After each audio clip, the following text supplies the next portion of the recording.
to Studio 57. My name's Matt. Today we had a regular school of runners coming in, and they've just been out for the hour, and we looked at what to do during the cool down.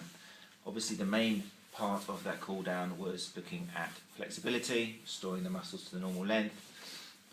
Traditionally, a lot of the runners, what we do is we start using the foam roller, which is great news, and it definitely has its place. And for example, for a calf, we'll be working pretty much the whole length of the muscle. We might even get adventurous and start moving inside and outside. But what we added today was, rather than looking at flexibility and working the whole muscle, we looked at mobility. And by that, what we meant was, we started looking for particular parts of the muscle length which had restrictions inside them.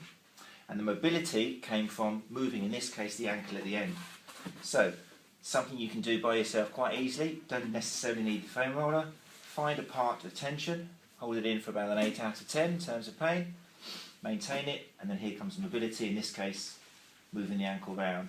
We're shortening and lengthening the muscle, and you'll find a point where it's more sensitive. You work through, come around, and just get as much mobility as you can. Once that wears off, come down the leg. It'll be different for everybody. Find another point of tension, engage, about a 7 or 8 out of 10, add the mobility. We soon discovered we could use this philosophy for any muscle in the body. We could use it for the hamstrings. We could come up, again, find a point of tension in the hamstring, wherever it may be for you. Could be outside or inside. And then in this case for the hamstring, shortening and lengthening by flexing and extending the leg. Exactly the same philosophy. Move down, find another point. Same for the quads, same for every part of the body. Another thing we looked at today was the importance of stretching the hip flexor for runners. Often missed. What we looked at was quite simple.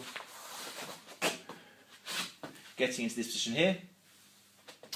We never want the knee to pass the toe when we're running, when we're doing exercises at all. So we make sure that the traditional idea of coming forwards is not good for the knee. We're going to stretch, but we're compromising the knee. So instead, the motion came from tilting the pelvis. Front of trousers, back of trousers. The tilt was quite simply lifting up the front.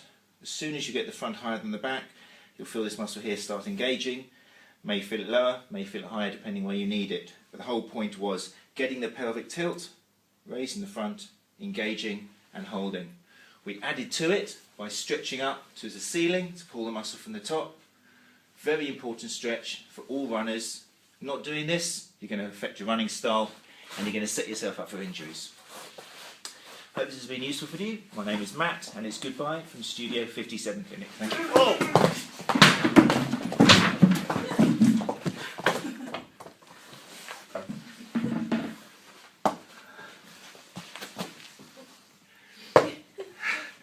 Slightly more aggressive that time, I thought.